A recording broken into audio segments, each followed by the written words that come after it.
आपका दिमाग एक सुपर पावरफुल कंप्यूटर की तरह है जो आपकी बॉडी और आपकी लाइफ को कंट्रोल करता है।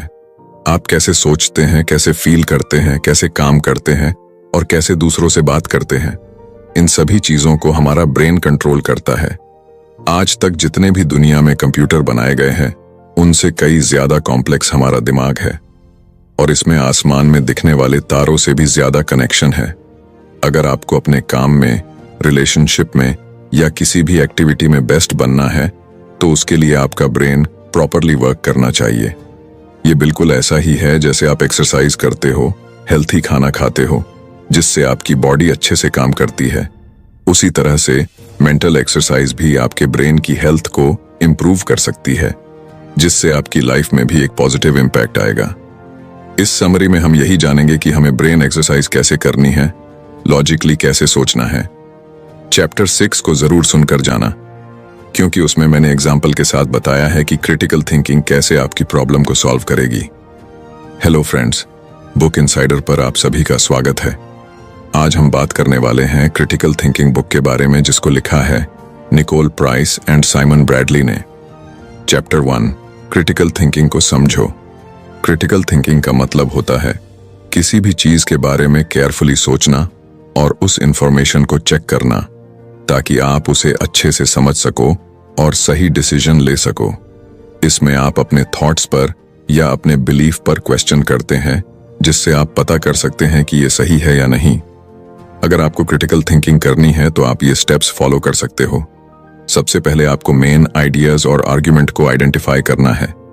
आपने कोई आर्टिकल पढ़ा जिसमें लिखा था कि कैरेट्स या गाजर खाने से नजर इंप्रूव हो जाती है, तो ये हमारा मेन आइडिया और आर्ग्यूमेंट हो गया। दूसरी स्टेप में आपको उस आइडिया से रिलेटेड और इंपॉर्टेंट इंफॉर्मेशन को जानना है, जैसे कि कैरेट्स में विटामिन ए होता है जो नजर के लिए अच्छा होता है। तीसरे स्टेप में आपको उस आइडिया को प्रूव करने के लिए स्ट्रॉन्ग सबूत ढूंढने हैं। अगर इस चीज पर कोई रिसर्च हुई हो तो आप पता लगा सकते हैं जिससे आप ये प्रूव कर सके कि कैरेट से नजर इंप्रूव होती हैं या नहीं। चौथा स्टेप है अपने खुद का आर्ग्यूमेंट बनाओ। जैसे आप ये कह सकते हैं कि अलग अलग फूड जिसमें विटामिन ए होता है उससे नजर अच्छी होती है। पांचवी स्टेप में आपको आर्ग्यूमेंट में गैप और मिस्टेक्स का पता लगाना है। जैसे कैरेट्स के आर्ग्यूमेंट में बताया गया है कि सिर्फ कैरेट्स ही नजर को अच्छी करती है, पर यह सही नहीं है। छठी स्टेप में आपको सॉल्यूशन सजेस्ट करना चाहिए। आप कह सकते हैं कि आर्टिकल में दूसरे फूड को भी मेंशन करना चाहिए था जो नजर के लिए अच्छे होते हैं। क्रिटिकल थिंकिंग में आपको किसी भी फैक्ट को अच्छे से अंडरस्टैंड करना है और लॉजिकली समझना है।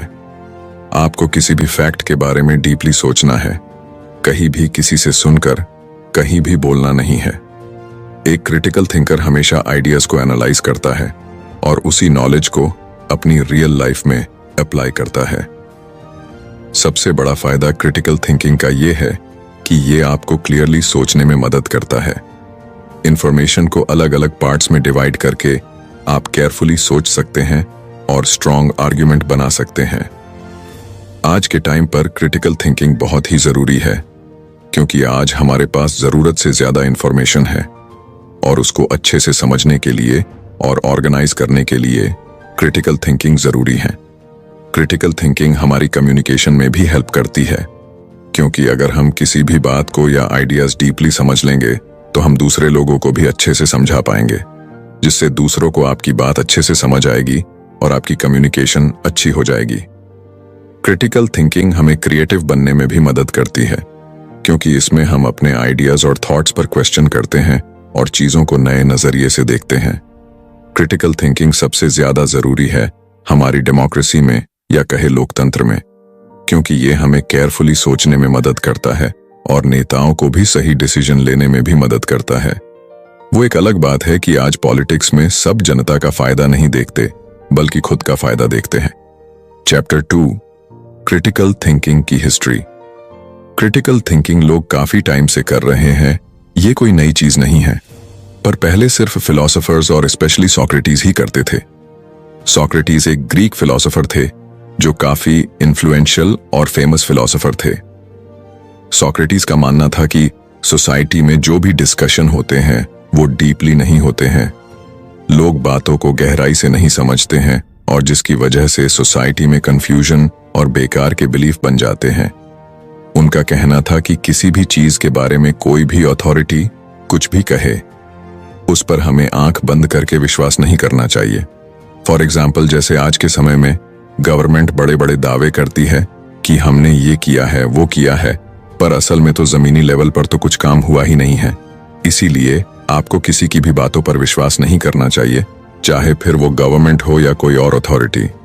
तो इसके लिए सोक्रेटिस ने एक तरीका बताया है जिसे कहते हैं सोक्रेटिक क्वेश्चनिंग। अगर आपको हमारी समरी अच्छी लग रही है तो हमारे चैनल बुक इनसाइडर को सब्सक्राइब करना ना भूलें। और अगर आप हमें सपोर्ट करना चाहते हैं तो आप हमारी मेंबरशिप खरीद सकते हैं, जिसमें हम किसी भी बात को गहराई से समझने के लिए क्वेश्चंस करते हैं। इस तरीके से आप बेकार के झूठे बिलीफ से बाहर आ सकते हैं और चीजों को क्लियरली समझ सकते हैं।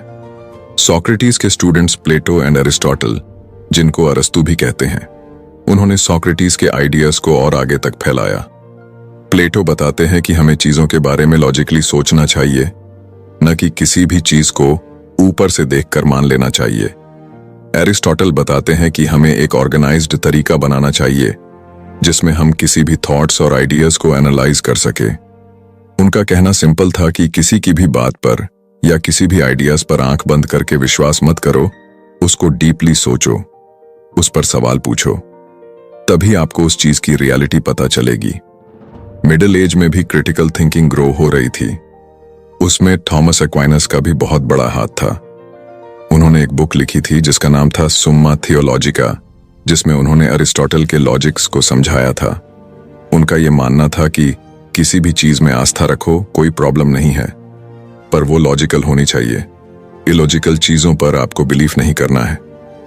एक्विनास ने लोगों को यह बताने में हेल्प की कि जो आप अपने धर्म में कर रहे हो वो करो, कोई प्रॉब्लम नहीं है, पर उसके पीछे का रीजन पता होना चाहिए।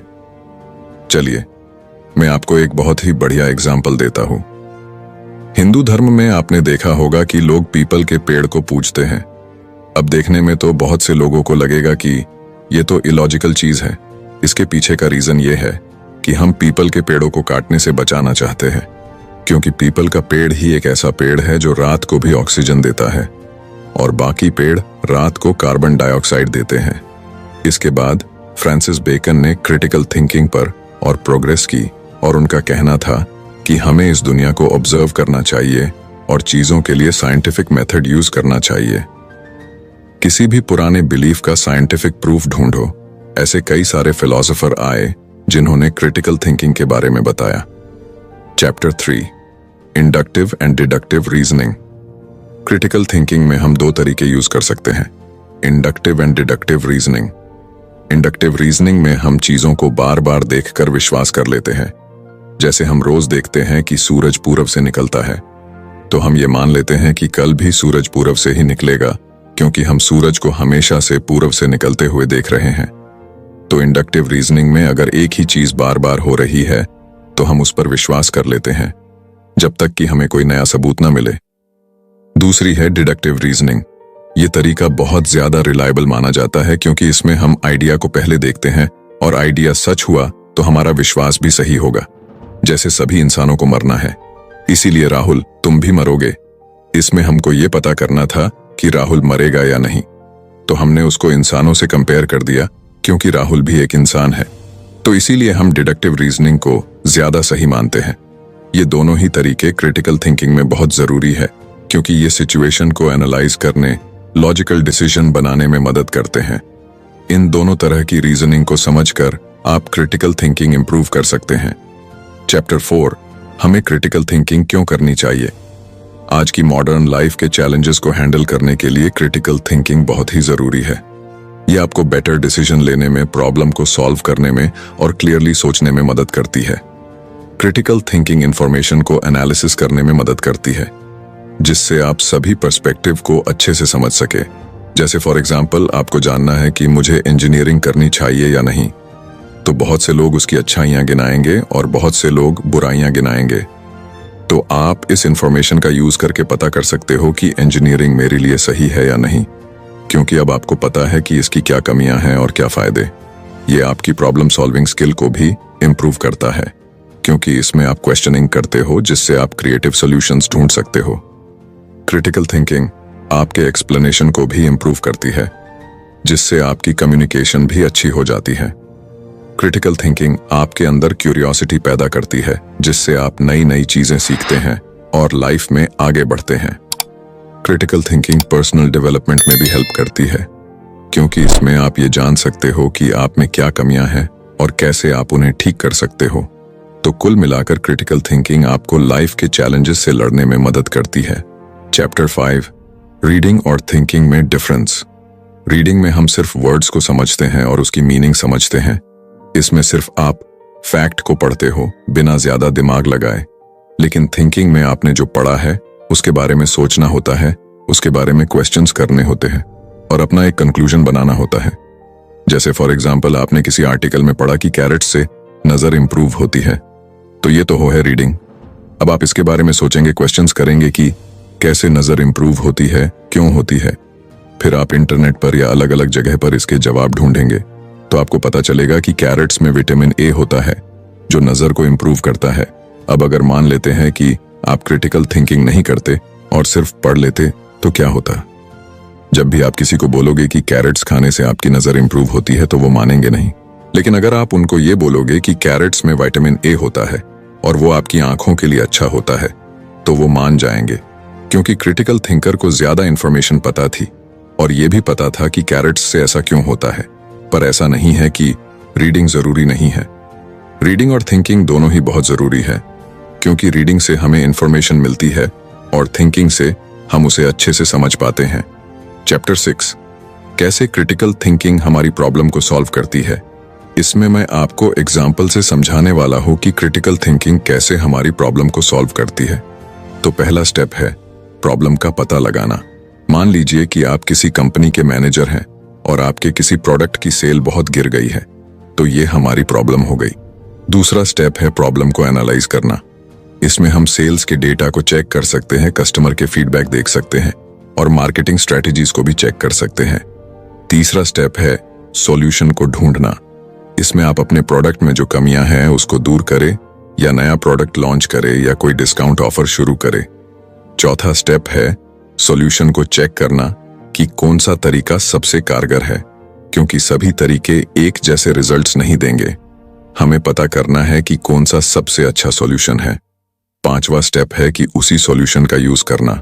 जैसे आपको पता चला कि प्रोडक्ट में ही कमी है, तो मार्केटिंग में क्यों पैसे खर्च करें, तो आपको प्रोडक्ट को अच्छा बनाना है। छठा स्टेप है कि अब रिजल्ट्स को फिर से चेक करो कि सेल्स बढ़ी या उतनी ही है। तो ये 6 स्टेप्स है जिससे क्रिटिकल थिंकिंग हमारी कोई भी प्रॉब्लम सॉल्व करने में मदद कर सकती है। चैप्टर 7, क्रिटिकल थिंकिंग को इंप्रूव करने के तरीके। क्रिटिकल थिंकिंग को इंप्रूव करने के लिए सबसे पहला तरीका है सोचो कि आप डिसीजन कैसे लेते हो और उसके पीछे क्या रीजन होता है। दूसरे लोगों को सुनो, वो क्या कहना चाहते हैं, उनका पर्सपेक्टिव क्या है। अगर आप खुद किसी चीज में विश्वास करते हो तो उस पर सवाल पूछो कि मैं ये क्यों करता हूं। पजल वाले गेम्स या एक्टिविटी करो जिससे आपकी थिंकिंग बढ़ेगी।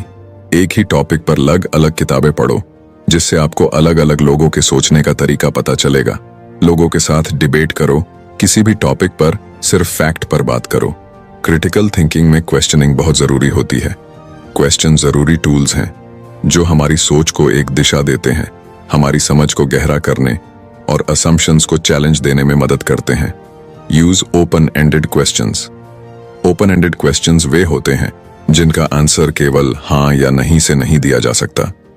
इसके बजाय उन्हें थॉटफुल रिस्पॉन्सेज की जरूरत होती है और किसी सब्जेक्ट की डीपर सर्च को एनकरेज करते हैं। ये क्वेश्चन क्रिटिकल थिंकिंग में जरूरी हैं क्योंकि वे आपको मोर वाइडली सोचने और डिफरेंट व्यू पॉइंट्स पर विचार करने के लिए इंस्पायर करते हैं। एग्जाम्पल के लिए, was the project a success पूछने के बजाय आप पूछ सकते हैं what factors contributed to the success और फेलियर ऑफ द प्रोजेक्ट। इस तरह का क्वेश्चन आपको शामिल वेरियस एलिमेंट्स के बारे में सोचने और कई फैक्टर्स पर विचार करने के लिए एनकरेज करता है। क्लास में टीचर स्टूडेंट्स से पूछ सकता है आपको क्या लगता है कि क्लाइमेट चेंज दुनिया के डिफरेंट एरियाज को कैसे अफेक्ट करेगा। यह स्टूडेंट्स को economic, environmental and social perspectives जैसे डिफरेंट एंगल्स से इस मुद्दे पर विचार करने के लिए एनकरेज करता है। सोक्रेटिक क्वेश्चनिंग पूछने का एक मेथड है जो असम्पशंस को चुनौती देता है, विचारों को क्लियर करता है और विचारों के इम्प्लीकेशंस का पता लगाता है।